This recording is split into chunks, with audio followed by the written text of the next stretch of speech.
On that same note, there's something else I want to show you guys.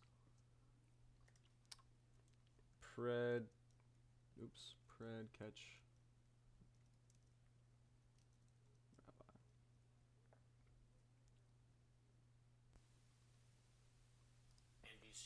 Oh, wow. So, Chris Hansen caught a rabbi too. But this isn't what I was talking about.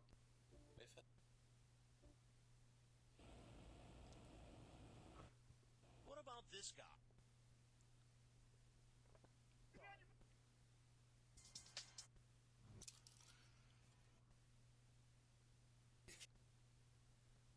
Confronting Rabbi Pred. I saw this video a couple months ago.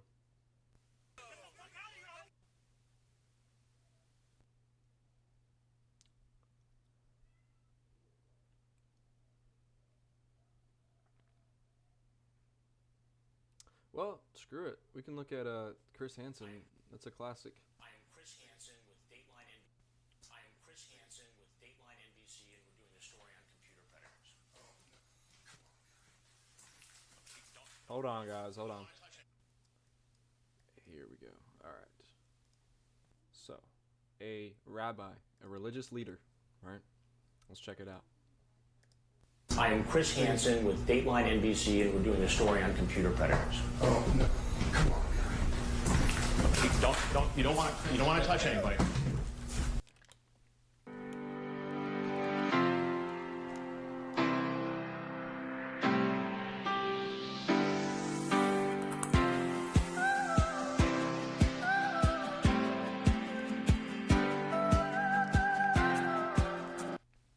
Predator Raw. We rent a house. Our people wire it with hidden cameras and microphones. Volunteers from the online watchdog group Perverted Justice act as decoys, go into chat rooms with a profile that includes a picture that's unmistakably underage, and they sit and wait. And the next thing you know, the guy is knocking on our door, trying to have a sexual liaison with a 12, 13, or 14-year-old boy or girl. What's great about going back to the raw tapes is we can look at things that give us a better This is old Chris Hansen too.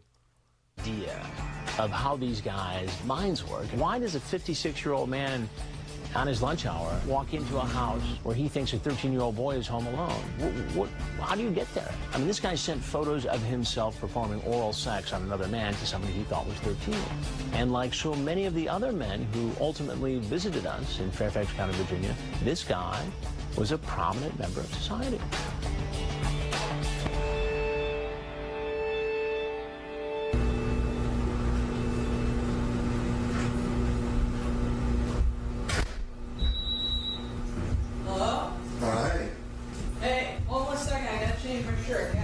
Okay.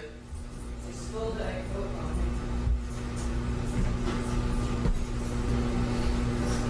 I gotta ask, you still gonna be up for tonight after seeing your girlfriend? We'll see. The level of comfort we see by watching these guys before I have my interaction says to me they're either very comfortable taking part in this activity, or they've done it before, or they've spent so much time chatting online with someone they think is a teen that they don't believe there's any danger at all. Now, earlier in the chat, he had talked about going out to dinner with his girlfriend and then perhaps coming over to meet the boy after that. And just as he finishes that ha ha ha, he turns around and I walk into the room. And you see this physical reaction on his part. And he knows that his life is about to change. So how can I help you? Uh-oh. Go ahead, have a seat. Look at him licking his lips. Oh, shit. I'm fucked. Oh, shit. I I'm suggest you fucked. sit down. And take your hands out of your pockets, please. What are you doing here? Oh, shit. That's good. Why don't you tell me what your plan was? I don't want to be. This isn't good. Oh, really? Not good. This isn't good. That's kind of an understatement, isn't it? Can I know who you are, please? I want to know a little bit more about why you were here first. Chris Hansen, I motherfucker. want to say some application. Now, I don't want to lie to him, but I don't want to let him know I'm Chris Hansen with Dateline NBC just yet. Well, I'm happy to tell you who I am, but I also want to go over some of this chat log with you.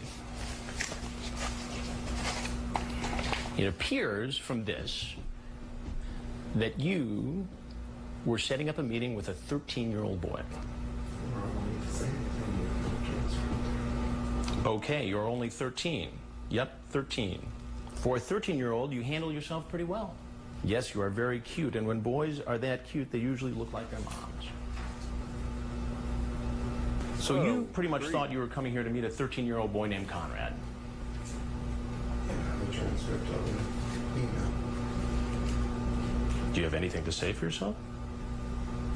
I like sucking and being sucked. I like to kiss.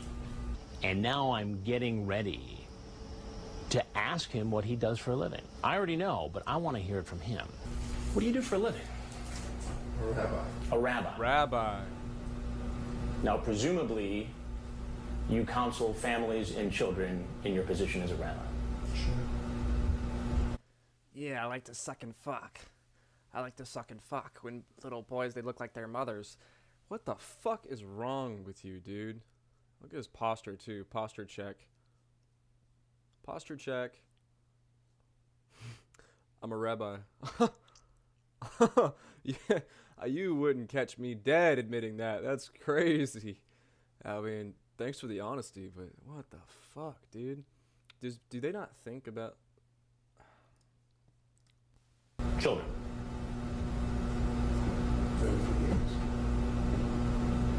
What are you doing as a man of God, as a rabbi, in this house? Well, hold on, man of God, let's...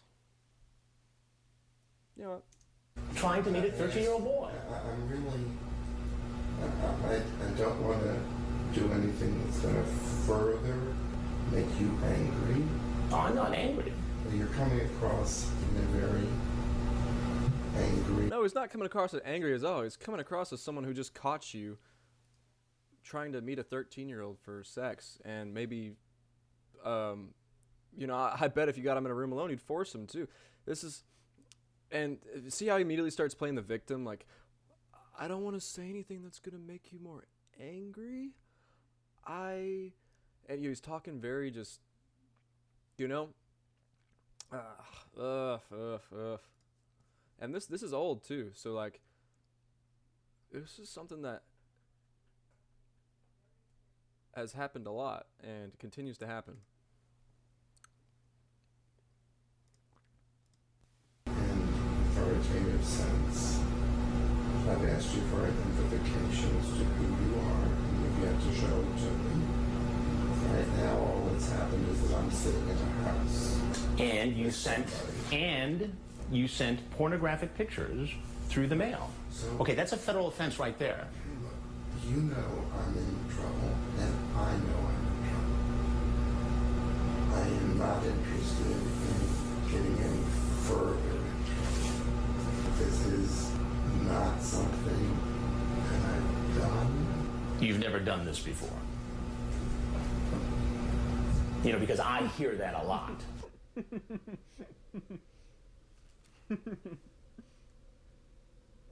Run that back. Getting any further. This is not something that I've done. You've never done this before. This is not something that I've done. Not something that I've done. You've never done this before. Get him, Chris. You know, because I hear that a lot. You see a reaction on his face. And that pretty much seals the deal. He wants to know right then and there who I am. And so I tell him. I don't understand why I can't have some identification. I'm more than happy to tell you who I am. I am Chris Hansen with Dateline NBC, and we're doing a story on computer predators. Oh, no. Come on. Oh. You don't want to touch anybody. You don't want to. What are you gonna do, big boy? It was really one of the only time really, where somebody actually physically lunged at me. Now, looking back, I really don't think I was in much danger. But you can see how the security system works. Our guy stepped in, took care of it, and diffused the situation. You've got to stop this. Sit down. Sit down. You don't have any You're right free to leave any time. You've got to stop this. You've got to stop this. I'm getting better, but it writes itself. Took care of it and diffused the situation. You've got to stop this. Got to stop down. this. Sit down. You don't have any You're right free to. You're You free don't to have leave any any right. time. Free to leave at any time. He's out. We got phone calls from him for months, and he was downright mean. He blamed us for his situation, and we offered him the Blame the chance to victim. do an interview. He initially said yes, but only if we didn't show the video from the house, didn't show his face, or identify what he did for a living. And obviously, those were conditions we could not meet.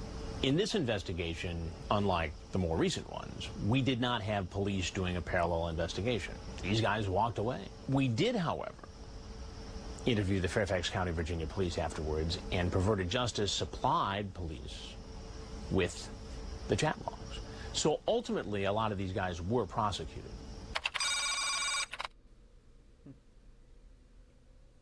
Remember Rabbi David Kaye? We'll see. Despite his actions caught on hidden camera and his graphic internet exchange, Rabbi Kaye called us several times, claiming he did nothing wrong.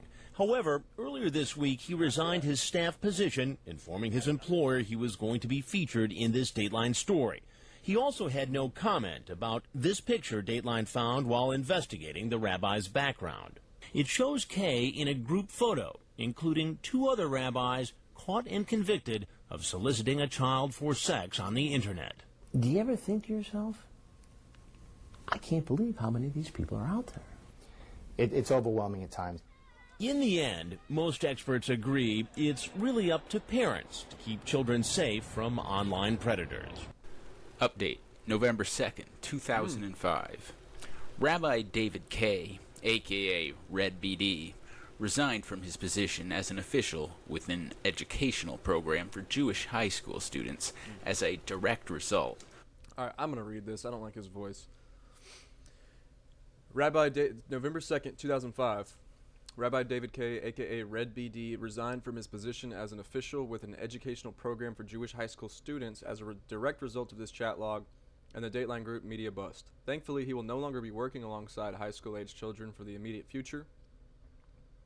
Hopefully, after being featured on Page and Dateline, he will never be able to work with children again. Update, September 6, 2006. Rabbi David A.K. was convicted of both counts against him. He is currently incarcerated awaiting sentencing in federal prison. He faces up to 60 years in prison. And then December 1st, 2006, he was sentenced to 6.5 years in prison. 6.5 years in prison is better than the other video we saw. But here's why I think... So, let me look it up real quick before I say anything that's wrong. But what is the penalty for sexual abuse of a minor in America? I feel like that should give me an AI answer really easily, but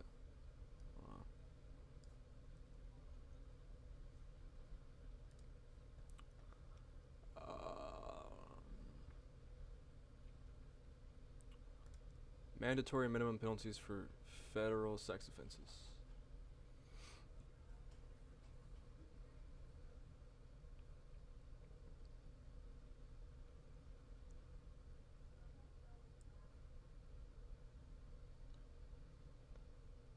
Okay, well, this is... Oh, hold on.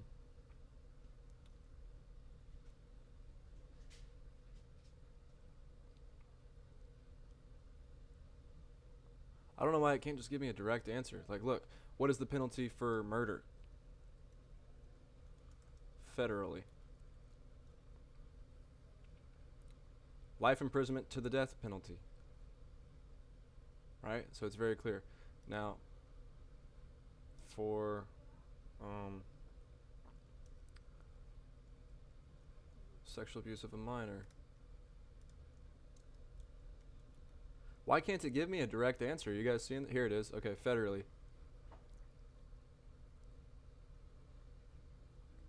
imprisonment for a term of years to life imprisonment. So the law, although it was hard to find, the law does seem to be pretty okay. Aggravated sexual abuse using force, threat of force, or rendering unconscious, up to life imprisonment. No minimum. Well, that's weird. No minimums. I don't like the no minimum. Sexual abuse up to life. Sexual abuse of a minor. Age difference of 4+ years. Victim 12 to 16 years old. Up to 15 years in prison. Sexual exploitation of children. Mandatory minimum of 15. Up to 30. Distribution receipt of child CP. Mandatory minimum of 5 years. Up to 20. And possession of CP is up to 10 years in prison. So, I disagree with the CP. I think those should be stricter. But, are you guys seeing this? So, like, sexual abuse, threatening victim incapable of consent appraisal, up to life imprisonment. And then the exact same thing, except of a minor, is up to 15 years in prison. So, now, correct me if I'm wrong, but if you sexually abuse a woman that's an adult, it's up to life. But if you do it to a child, then it's only up to 15 years. Is that right? So, okay, either way, the laws are weird, right? But let's go back to that one guy, and you'll see what I'm talking about. So he was facing up to 60 years, and he only got 6.5. So, and those cases happen a lot. So now we're looking at judges. Why is the judge so lenient on this guy? Because he had a good lawyer, or what? I don't think there should be any leniency. You know what I mean? The mandatory minimums need to be up there. Like, that should have been mandatory minimum 15 years. You know what I mean? But hey, what do I know? But yeah, I find that weird how, the penalty was 60 years and he only got 6.5, right? Of this chat log and the Dateline group media bust. Thankfully, he will never be convicted of both counts against him. He is currently incarcerated awaiting sentencing. The other two men pictured in the photo with David Kaye were also convicted. Okay. Rabbi Gerald Levy pleaded guilty in August, 2 counts of soliciting sex through the internet, and 2 counts of CP. He was sentenced to 6 years in prison. That seems light. Rabbi Israel Kestenbaum, New Jersey, and then the other guy was Florida, sentenced to 5 years of probation and counseling in a cyber proposition case. He pleaded guilty to trying to arrange a sexual tryst over the internet with a police officer posing as a 13-year-old girl named Katie. The judge explained that he did not sentence Kestenbaum to jail because the rabbi's wife has cancer. So what? My wife has cancer. Please don't send me to jail for this. I promise I won't do it again. Dude. And the details are as follows. Rabbi Gerald Levi of Boca Raton, Florida, pleaded guilty in August 2001. Pleaded with a rabbi's wife, expelled Kestenbaum for violating ethics rules. Okay, so that's that. I couldn't find the one, but it was on Instagram. I saw it a long time ago. But yeah, that's that. And obviously, not all Jewish people are PDF files, but it is a disproportionate amount, and it's weird. And it also, they're counted as white in a lot of statistics, so they're giving white people a bad rep. I'm not gonna lie. Either way, it's something that's been happening for a long time. I mean, OG Chris Hansen pulled it, and it happens to this day. I'm pretty sure Gideon found one too. So look into that. But either way, yeah, that's that. We're going to move on.